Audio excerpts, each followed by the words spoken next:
श्री माता जी। जय हिंद।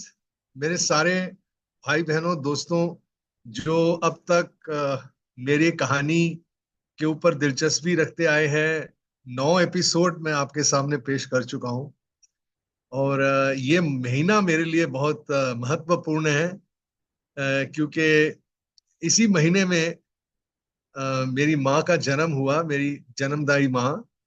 और आज कुछ उनकी याद इतनी ज्यादा आ रही है कि मैं आपके साथ कुछ साझा करूंगा।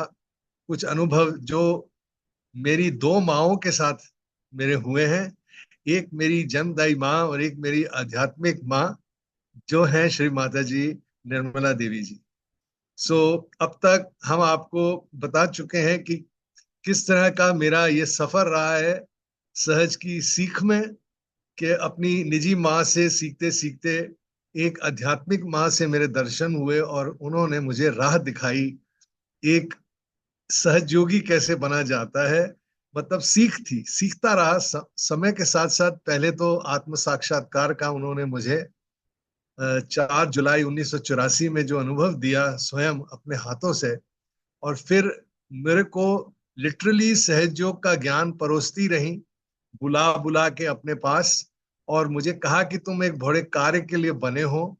और वो कार्य मुझसे कराने का जो उन्होंने बीड़ा उठाया, कि कलकत्ते से जयपुर, जयपुर से बॉम्बे, बॉम्बे से पुणे, पुणे से फिर बॉम्बे, और फिर वापस दिल्ली आके फिर वापस पुणे जाने के कई प्रोग्राम बनते रहे। और फिर कलकत्ते भी गए, फिर जयपुर भी गए।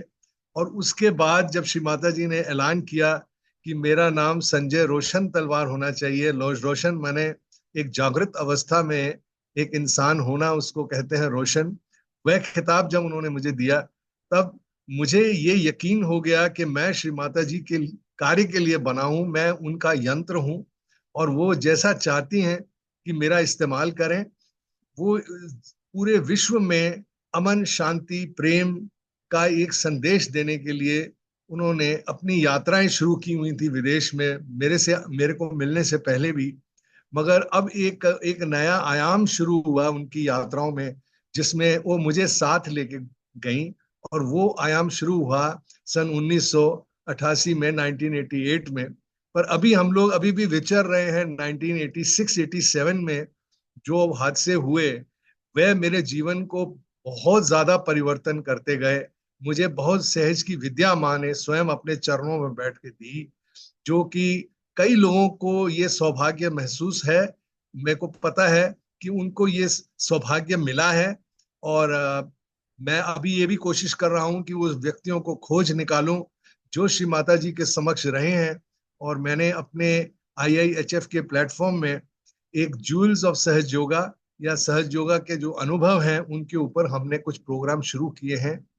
उसके कोई इंटरव्यूज हम देशी विदेशी ऐसे पुराने सहयोगियों के साथ हमने शुरू किया है, ताकि जो ज्ञान श्री माता जी से हमको मिला हमारे जीवन में, हम सबके साथ उसका वितरण कर सकें।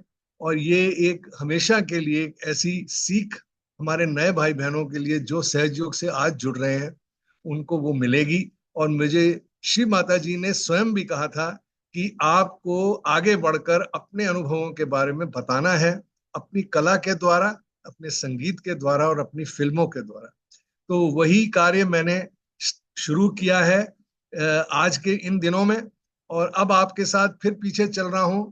मैं सबसे पहले अपनी जन्मदाई माँ को याद करता हूं। उनका नाम था तोशी, संतोषी एक्चुअली उनका नाम था, पर उनका नाम फिर सब तोशी बढ़ गया। और उनके जरिए मेरे अंदर जो संगीत आया बचपन में, और फिर उन्होंने जब देखा कि मैं श्री माता जी के समक्ष इतना करीब जा चुका था कि वहां पे कविताएं बन रही थी, तो मेरी माँ के अंदर भी एक कवि छुपा था, जो वो एक किताब, अपनी एक डायरी मेंटेन करती थी और उसमें बहुत कविताएं लिखती थी। तो जैसे ही उन्होंने देखा कि मेरा बेटा कविताएं लिख रहा है और श्री माता जी से बैठ के उसको ठीक करा रहा है, और वह कविता सहज में गा रहा है, और उसको सम्मान मिल रहा है, जो कि उन्होंने अपने जीवन में देखा था कि बचपन में मुझे सम्मान बिल्कुल नहीं मिलता था। मैंने उसके बारे में आपसे बात की थी पहले वाले एपिसोड्स में, कि कैसे मुझे साइड पे बिठा दिया जाता था और मुझे कहा जाता था कि तुम किसी काम के नहीं हो, साइड पे बैठ जाओ। तो वो सुन सुन के मैं बहुत मायूस स्थिति में रहता था। और जब श्री माता जी को मिला, उन्होंने मेरा हाथ पकड़ा, तो एक अजीब सी उजागरता जीवन में आ गई। एक नया, मतलब कहते हैं कि तालियां मिलने लगी कि जो भी गा रहा हूँ, जो भी पढ़ रहा हूँ। और श्री माता जी ने स्वयं माइक पकड़ के मेरे को इंट्रोड्यूस करना शुरू किया गणपति पुले से। और उसके बाद पूरे विश्व में, पूरे विदेश में जितने दौरे माँ के साथ हुए, श्री माता जी ने माइक पकड़ के मुझे बुला बुला के और याद दिलाया कि वो भजन गाइए, ये भजन गाइए। और इस तरह से करके लोग तालियां बजा बजा के मुझे अपने घर बुलाने लगे। हम लोग को बहुत उपहार भी मिलने लगे। और श्री माता जी बहुत खुश थी कि वो मेरे जीवन में वो मुझे दे रही हैं जो मेरे जीवन में कमी थी। और वो कमी उन्होंने ऐसी पूरी करी कि आज संपूर्ण महसूस करता हूँ। और ये संपूर्णता जो मेरी है, उसी का अनुभव मैं आज आपके सामने फिर से साझा कर रहा हूँ, ये 10वें एपिसोड में। तो चलते हैं मेरी जन्मदायी माँ के मेरे अनुभवों पे। कि जब मेरी माँ को पता चला कि मेरे ये रिकॉर्डिंग्स हो रहे हैं, तो वो मेरे साथ बैठती थी और मेरे को पूछती थी कि क्या क्या भजन तैयार हो रहे हैं आपके श्री माता जी के साथ। और वह अपनी कविता की किताब निकालती थी और उनमें से कुछ पंक्तियां मुझे देती थी।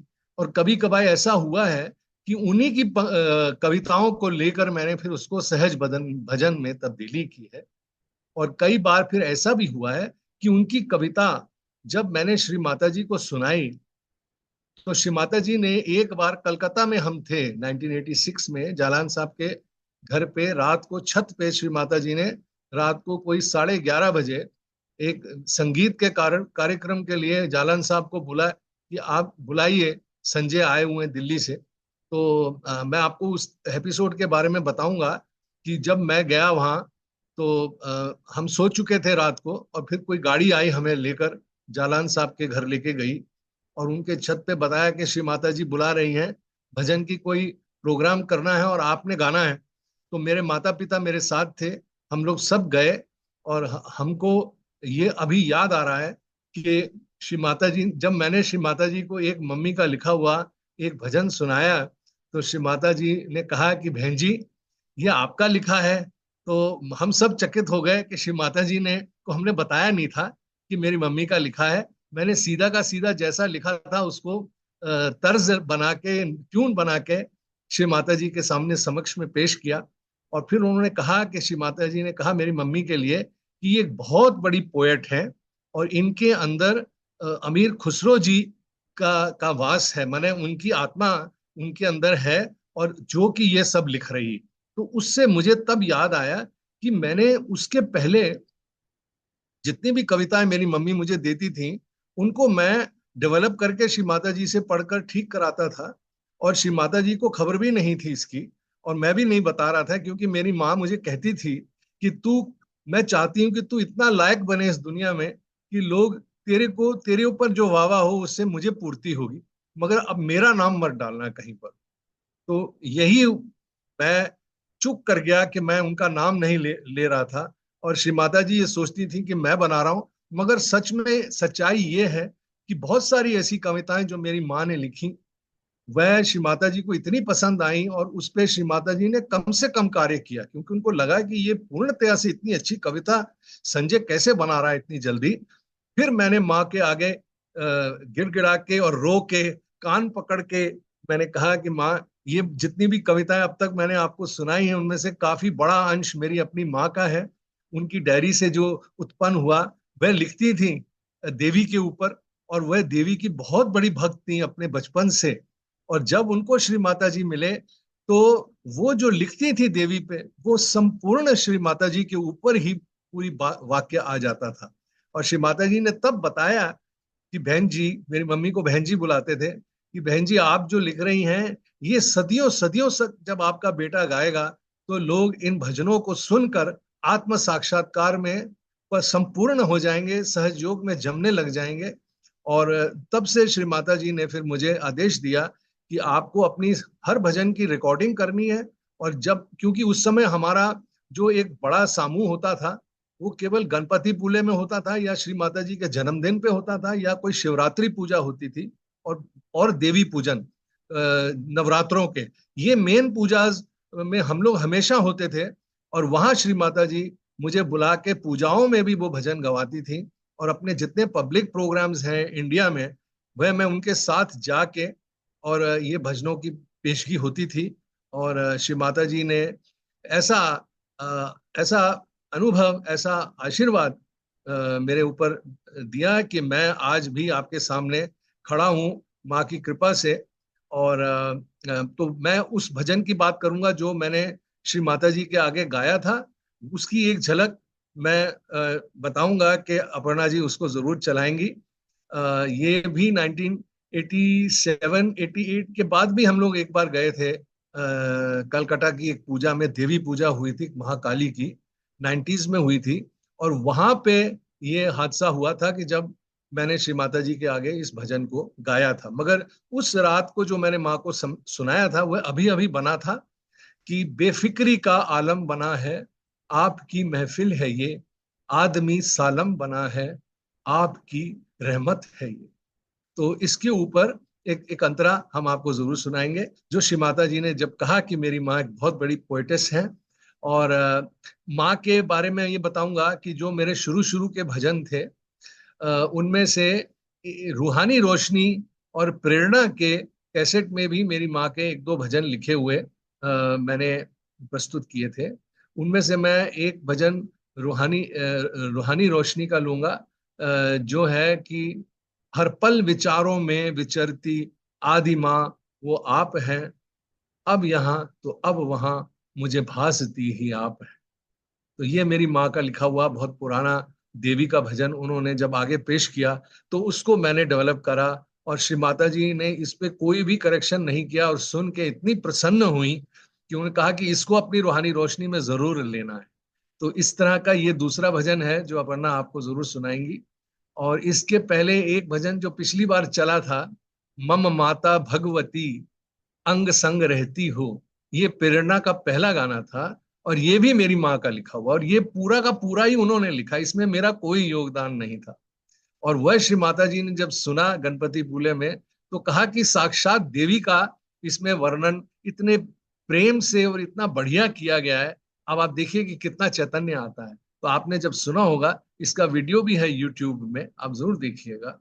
और ये इसका वर्णन हो चुका है, मगर मैं कुछ पल पीछे चला गया। आज अपनी माँ को याद करते करता सोचा कि इस कहानी में, इस एपिसोड में थोड़ा उनके बारे में मैं चर्चा करूं। तो अब इसके बाद मैं आपको ले चलता हूं एक और भजन जो हमने प्रेरणा में तैयार किया था श्री माता जी के साथ। वह भी उन्हीं दिनों में जब मैं प्रतिष्ठान माँ के पास बुला लेती थी तो चला जाता था, और वहां बैठ के कई भजनों के बारे में श्री माता जी के साथ चर्चा होती थी। मगर ये भी वैसा भजन है जो माँ ने खुद लिखा है, और उसको थोड़ा बहुत मैंने डेवलप किया है श्री माता जी के कहने पे, क्योंकि वो उस वक्त मुझे एक कवि बना रही थी। ये 1987 का ही कोई समय है जब मैं पूना में माँ के साथ था। और इस भजन में भी श्री माता जी ने मुझे बताया कि ये सहज योग की अवस्था है, इस सहज योग की अवस्था से हम लोगों को जागना है।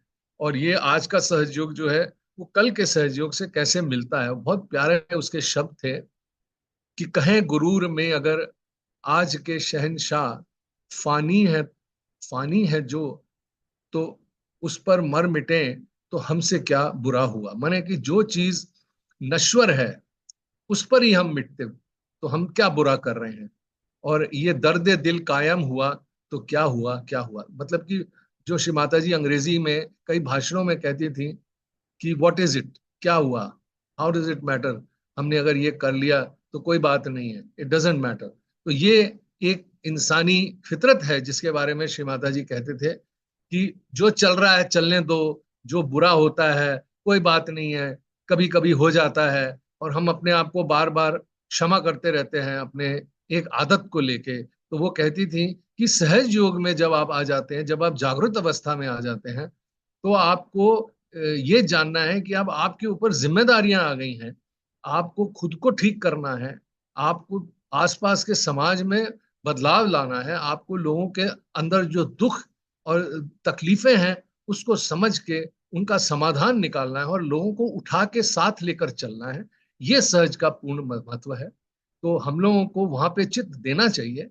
तो इसमें श्री माता जी ने जो वाक्य बताए, वह मैं आपको इस एपिसोड के बाद अपर्णा को कहूंगा कि कहें गुरूर में, अगर इसकी मैंने जब रिकॉर्डिंग की थी प्रेरणा में, तो इतनी अच्छी नहीं आई।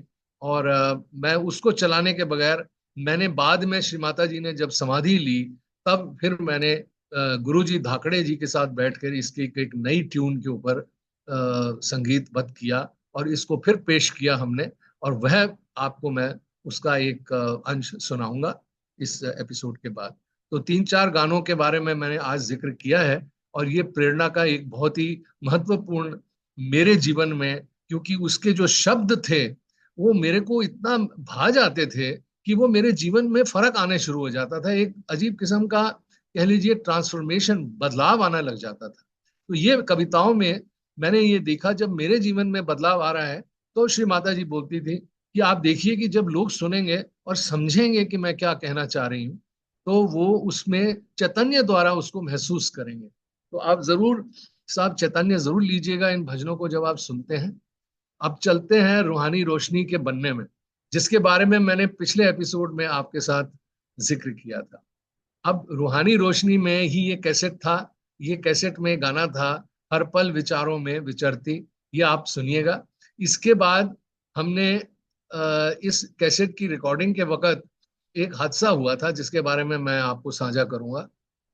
कि श्री माता जी अक्सर कल्पना दीदी के घर में आके रहती थी, और वहीं पे जब भी हम बॉम्बे जाते थे तो वहीं पे श्री माता जी को मिलने के लिए हम इजाजत लेते थे।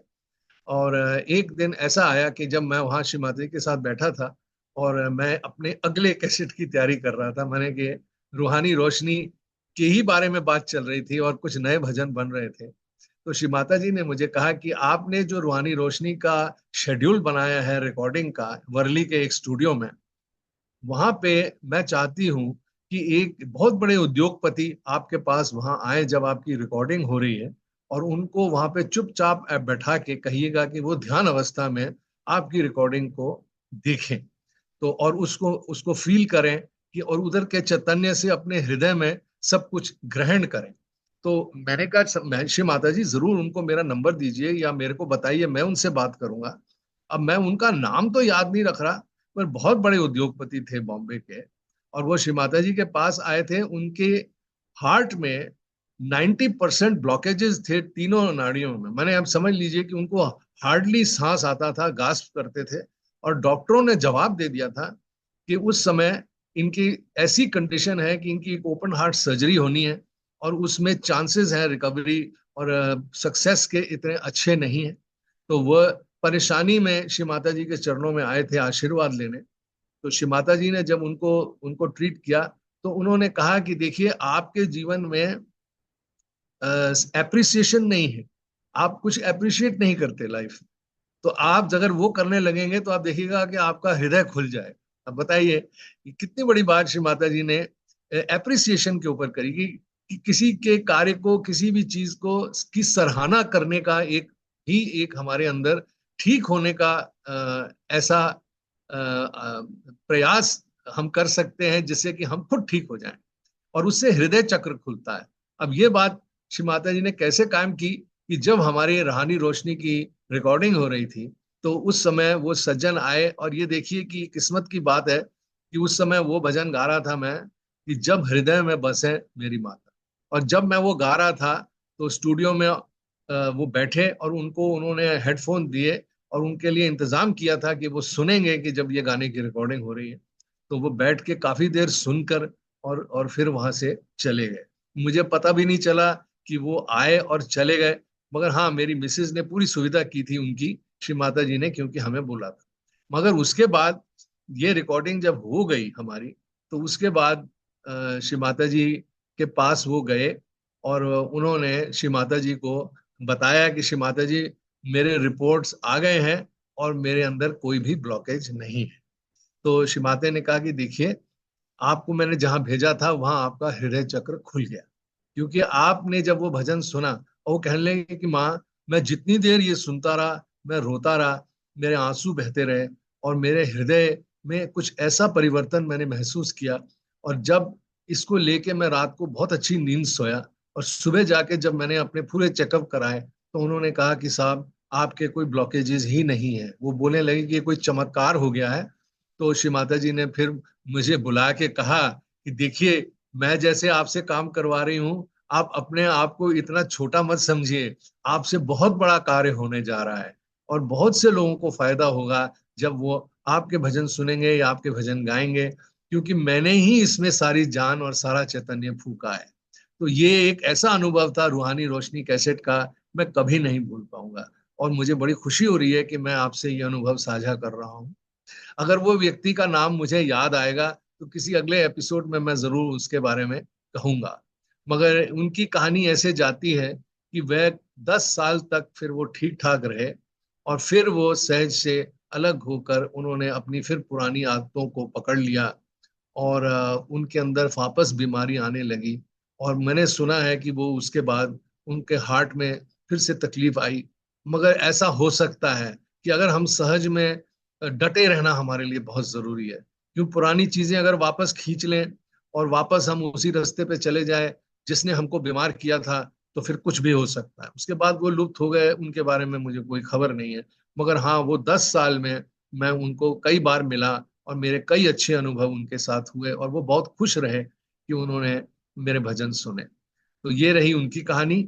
और अब चलते हैं कि रूहानी रोशनी कैसे बनाया। तो रूहानी रोशनी के बनाने में ये होता था कि 4 दिन तक हमने स्टूडियो को हायर किया और रोज 10 से 12 घंटे हमारा काम होता था। 10 से 12 म्यूजिशियंस डेली आते थे और उसके पहले भी 3-4 दिन प्रैक्टिस सेशंस चलते थे। इसलिए मैंने कहा था कि इतना हेवी एक्सपेंडिचर हो रहा था, मगर श्री माता जी इसको मॉनिटर कर रही थी और ये बहुत बड़ा प्रोजेक्ट था। जहां तक मुझे लगता है कि सहज के प्रचार प्रसार के लिए ये एक बहुत बढ़िया श्री माता जी उदाहरण दे रही थी। संगीत के द्वारा हमको कितना सतर्क रहना है और कितना बढ़िया संगीत बनाना है कि दुनिया में कोई ऐसी ताकत ना कह सके कि ये संगीत खराब है। और ऐसा ही हुआ, जब उस स्टूडियो से ये कैसेट की रिकॉर्डिंग होती थी तो रोज श्री माता जी को जाके रिकॉर्डिंग के बाद मैं वो कैसेट सुनाता था और फिर श्री माता जी मुझे बताती थी कि इसमें क्या कमी है। जो कि मैंने लास्ट टाइम जिक्र किया कि कैसे कविता जी की वापस रिकॉर्डिंग करनी पड़ी क्योंकि कुछ शब्द ठीक नहीं लिखे गए या गलत गाए गए गलती से। तो ये ऐसे समय पे कि एक एक शब्द पे, एक एक ट्यून पे, एक एक बात पे श्री माता जी की टिप्पणी होनी और इस कैसेट पे उनका पूरा चित्त रहना। और फिर यही कैसेट जब बन गई है 4 दिन की पूरी रिकॉर्डिंग के बाद, तो श्री माता जी इतने खुश थे कि श्री माता जी ने मुझे कहा कि इसके मास्टर मुझे दे दो। जो एक उस वक्त एक मास्टर टेप बनता था और वो मास्टर टेप की जब कॉपिंग होती थी उसके बाद अलग अलग कॉपीज बनती थी और उसके पूरे कवर का डिजाइन भी श्री माता जी ने दिया रूहानी रोशनी में कि लौ आएगी। और पूरे कवर के डिजाइन को हमने तैयार करवाया और फिर श्री माता जी वो मास्टर लेके चली गई विदेश। 1988 की अर्ली रिकॉर्डिंग थी ये। और विदेश लेके श्री माता जी जब गणपति पुले वापस आई 88 के गणपति पुले में, तो मैं क्या देखता हूँ कि जर्मनी के जो लीडर थे फिलिप जी और यूके के लीडर थे डेविड स्पायरो जी और उनके साथ जो लोग थे, और मेरे ख्याल है हॉलैंड के भी थे एक सज्जन, एक जर्मनी, ऐसे 3-4 देशों से कैसेट्स की बौछार गणपति पुले में आई। ये लोग जब आए सब गणपति पुले में तो इनके लगेज में 100-100 200-200 कैसेट थे और लगभग 600 से 700 कैसेट विदेश से बनकर आए थे। और श्री माता ने मुझे कहा कि अब आप वहां दुकान लगाइए अपनी और इन कैसेट्स को सहज योगियों में उपलब्ध कराइए। और उन्होंने फिर इसकी प्राइस जो है उन्होंने खुद निर्धारित करी। उस समय मेरे ख्याल है इंडिया में 50 रुपए में ये कैसेट्स को उपलब्ध किया जा सकता था। मैं देखिए 1988 की बात बता रहा हूँ, 50 रुपए। और श्री माता जी ने पूरा इसका हिसाब रखना कि ये कितने बिके हैं। और मुझे ये याद है कि जब एक बहुत बड़ी कलेक्शन हुई थी पहली सेल के बाद, तो मैं श्री माता जी के चरणों में लेके जब गया वो राशि, तो श्री माता जी ने कहा कि ये मुझे क्यों दे रहा है, योगी जी बैठे थे। तो उसने कहा कि माँ, ये तो आप ही ने उनसे करवाया है, तो ये तो जो भी आया है आपके कहने पे बना है, आपके कहने पे रिलीज हुआ है और ये उसकी कलेक्शन आई है। और वो 1 या 2 दिन में सारे कैसेट उठ गए गणपति पुले से। और अगले 2 दिन 3 दिन चलने तो लोग पूछते ही रह गए और हमने कहा जी स्टॉक खत्म हो गया। मगर क्या इसका है कि श्री माता जी ने फिर कहा कि ये इसमें से 75% श्री माता जी संजय को वापस दो और 25% सहयोग के कार्य में जमा कर दो। ये श्री माता जी ने मेरे सामने योगी जी को कहा, और कहा कि अब मैं कोई ऐसी नीति बनाऊंगी कि जब भी कोई सहजी बच्चा मेरा गाएगा और कैसेट बनाएगा तो उसके लिए एक जब एनआईटीएल के बारे में बाद में शुरुआत हुई, मगर उस समय उन्होंने एक नीति बनाई थी और कुछ लोगों को नियुक्त किया था कि संजय, अब क्योंकि उस वक्त मेरे ही कैसेट आते थे और तो किसी के नहीं आते थे, तो मेरे अभी 4 कैसेट निकल चुके थे, आदिशक्ति वॉल्यूम 1, आदिशक्ति वॉल्यूम 2, प्रेरणा, प्रेरणा के बाद रूहानी रोशनी। और ये 4 कैसेट की वहां पे एक स्टॉल लगता था गणपति पुले में, और मैं खुद बैठता था वहां पे ताकि मैं लोगों को बता सकूं इसके बारे में। और फिर श्री माता जी ने कहा कि नहीं, इसी से काम नहीं चलेगा, आप एक बुकलेट छापिए और आप बुकलेट में गानों के शब्द, उनका अंग्रेजी में मीनिंग, और वह आप लोगों को बांटिए। तो फिर कैसेट के साथ बुकलेट जाती थी, और ताकि विदेशी लोग उस हिंदी के भजनों को सुन के समझ के चैतन्य द्वारा कि वो क्या है, उसमें उनको वो उसका उसके पीछे क्या ज्ञान है, उनको वो मिल सके। तो इस तरह से गणपति पुले में ये बांटा जाता था। और बाद में 1 साल 2 साल के बाद श्री माता जी ने फिर मुझे कहा कि अब आप खुद मत बैठिए अपने कैसेट्स के लिए, अच्छा नहीं लगता, तो हम किसी युवा शक्ति के बच्चों को लगा देंगे। तब दिल्ली के युवा शक्तियों ने बीड़ा उठाया और इसको आगे से इसकी सेल करते थे गणपति पुले। तो ये आगे की बातें हैं।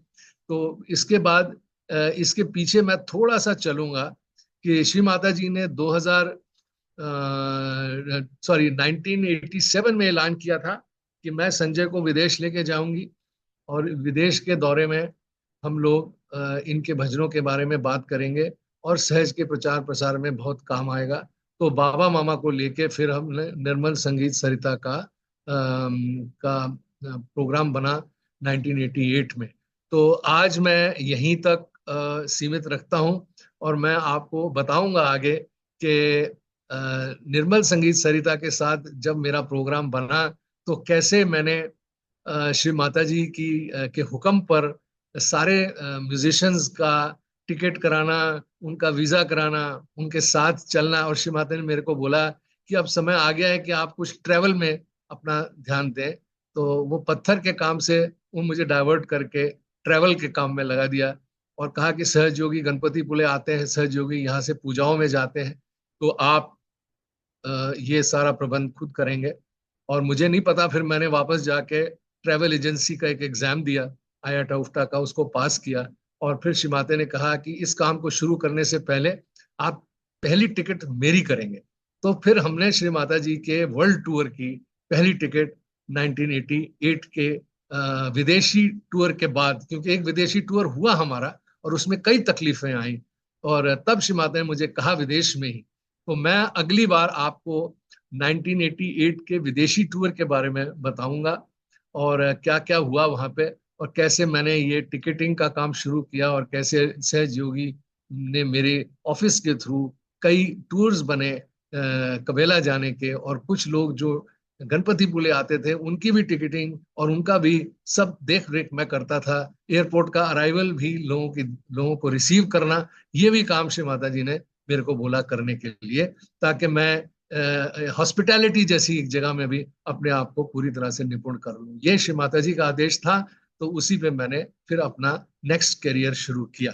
तो आपको बताएंगे अगली बार विदेश के टूर्स में और कितने कितने मिरेकल्स हुए, और ये विदेश के टूर 1988 से जो शुरू हुए ये 2006 तक चलते रहे।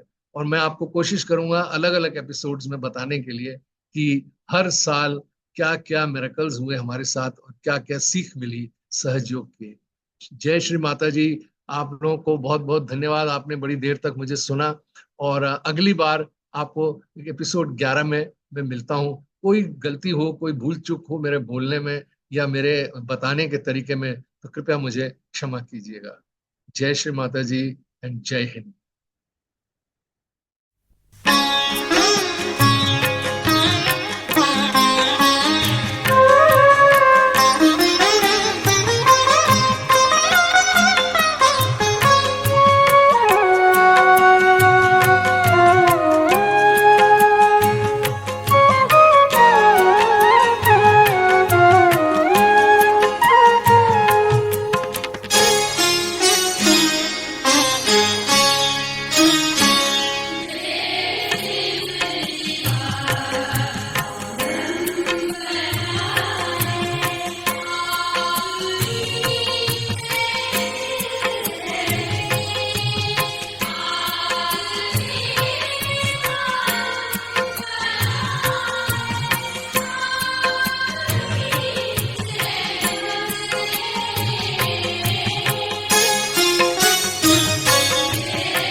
कहें गुरूर में अगर आज के शहंशाह, फानी है जो उस पर मिटे तो हमसे क्या बुरा हुआ, इन अंधेरों में खो गए तो इसमें इतना उज्र क्या, ये दर्द दिल कायम रहा तो क्या हुआ, क्या हुआ,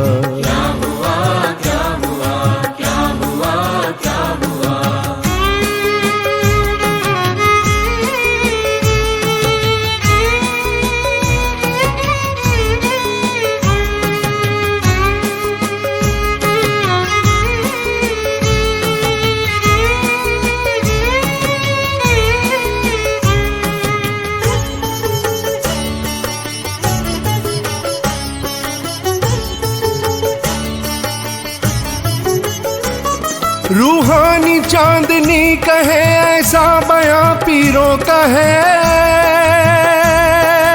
हो गुमराह जो है हो गए पाना उन्हें बहिश्त है,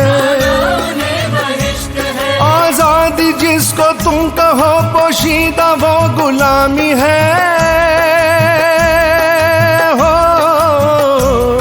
बेखबरी में अब ना रहो वक्ते कयाम आज है,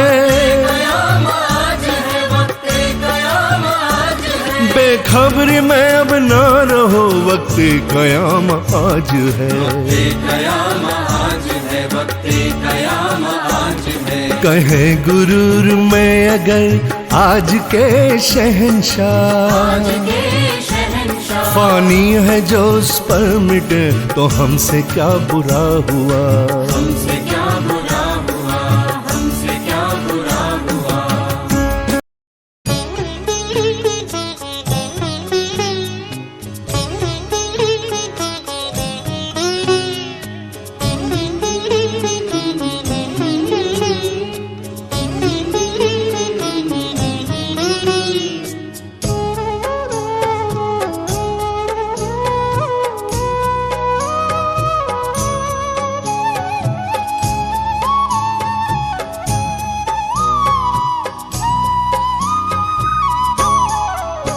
हर पल विचारों में विचरती आदिमा वो आप है, अब यहाँ तो अब वहाँ हमें भासती ही आप हैं। हर पल विचारों में विचरती आदिमा वो आप हैं, अब यहाँ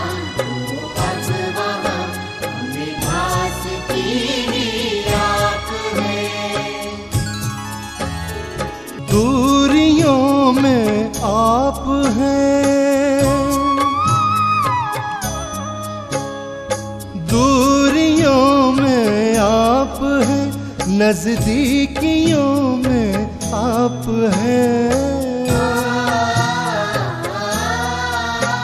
मेरे हृदय में बैठ कर मेरी खुदी का नाप है। हर पल विचारों में विचरती आदिमा वो आप है, अब यहाँ तो अब वहाँ हमें भासती ही आप हैं।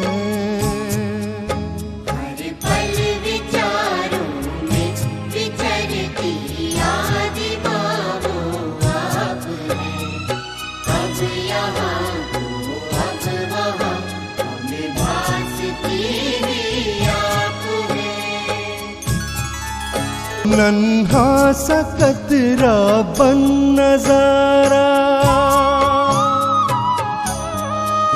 नन्हा सा कतरा बन नजारा कर रहे हैं आपका, कतरे की मैं है मिट गई बस आप ही अब आप हैं। हर पल विचारों में विचरती आदिमा वो आप है। अब यहाँ तो अब वहाँ हमें भासती ही आप है। हर पल विचारों में विचरती आदिमा वो आप है। अब यहाँ तो अब वहाँ हमें भासती ही आप है।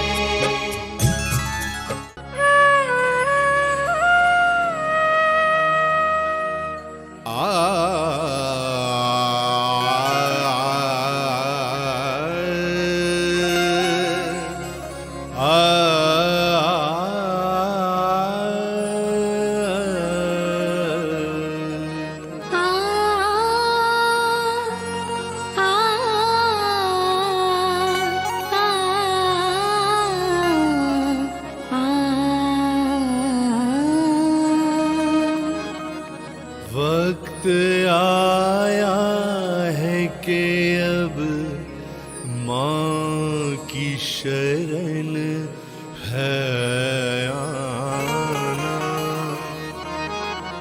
वक्त आया है कि अब माँ की शरण है आना।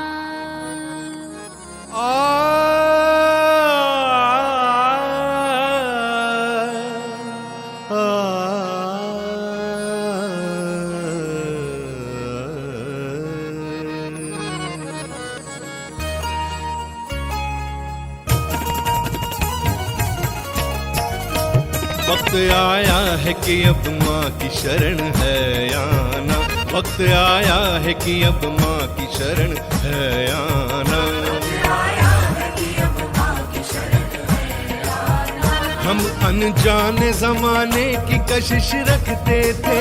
हम अनजाने जमाने की कशिश रखते थे।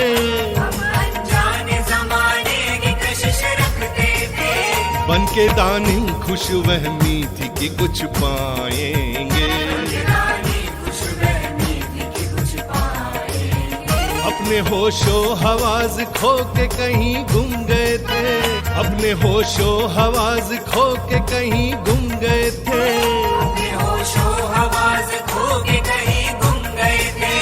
ऐसे डूबे थे कि ना जाने क्यों है परेशान, क्यों है परेशान।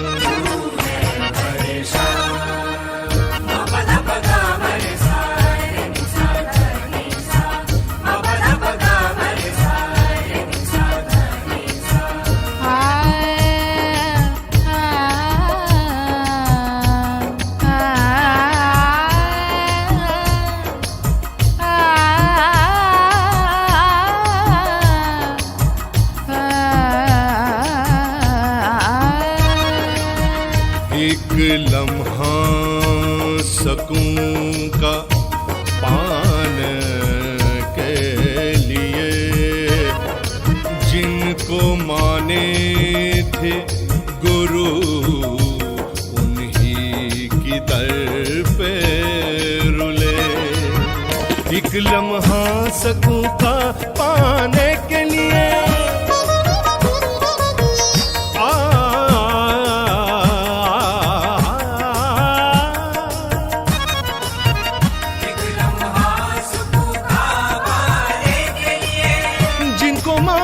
थे गुरु उन्हीं की दर पे थे रुले।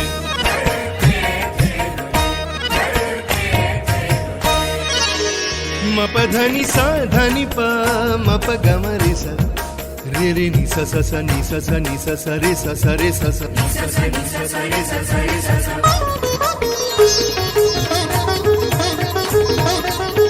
सने धने सरे गा सने धने सरे नि सा धनि प म व नि नि प ग म ग नि नि प ग म रे सा नि सा रे ग रे ग म प म प द त र त र नि नि प म व ध नि सा नि ध नि सा रे ध नि ध रे सा रे नि सा नि ध प म प ध नि सा नि नि नि नि नि सा नि नि सा नि नि सा नि नि सा नि नि नि नि नि सा।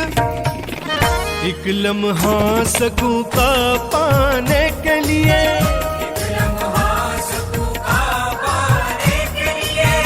जिनको माने थे गुरु उन्हीं की दर पे थे रुले।